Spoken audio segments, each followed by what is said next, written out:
আরে স্যার বলেন না, আর আপনি বললে সমস্যা কি?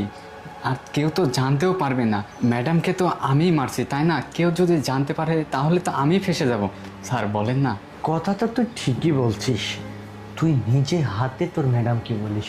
তুই যদি কাউকে বলেও থাকিস তাহলে তুই আগে ফেসে যাবি, কারণ তুই তোর ম্যাডামকে নিজে হাতে শেষ করছিস, তাই না?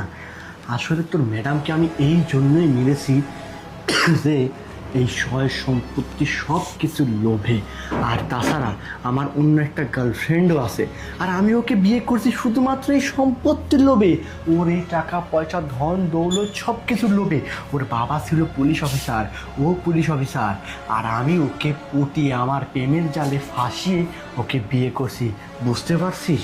এই সেই জন্যই ওর সব কিছু হাতিয়ে নেব, তাই ওকে আমি তোর হাত দিয়ে খতমটা করিয়েছি। এবার বুঝতে পারছিস? স্যার। এবারে এত কথা না বলে এটাকে শোনেন, শোনেন।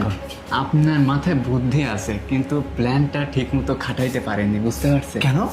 তোকে যা বলছি তাই কর। হ্যাঁ, স্যার আমি সহ তো নিয়ে যাই। ধরবই। নে, নে। ম্যাডাম উঠে। প্রিয়া, কি বলছি, প্ল্যানটা ঠিক মতো খাটাইতে কে রে? পারেন নাই। তুই তোর ম্যাডামকে মারিসনি? না, মারেনি। বেয়াদব, কি বলছিস তুই এসব কথা? তুই আমাকে মেরে ফেলে দেওয়ার জন্য ওকে টাকা দিছিস? হ্যাঁ, আর তুই কি ভাবছিস আমি জানতে পারবো না? হ্যাঁ? ও আমার লোক, ও আমাকে বাঁচাইছে। কি রে আমিরুল, তুই খবরদার।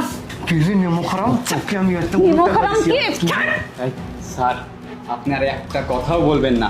কি মনে করছেন আমি ম্যাডামকে মেরে সারা জীবন জেলে পোষবো আর গলায় ফাঁসি ঝুলাবো নাকি? আরে এটা তো পুলিশ অফিসার, পুলিশ অফিসারকে মারলে তো একেবারে শেষ। আর আমি অতটাই বকা নাকি? আর ম্যাডাম আমাকে টাকা পয়সা ভালোই দেয়, আমি ম্যাডাম আমার কোনো কিছুর কমতি রাখে না।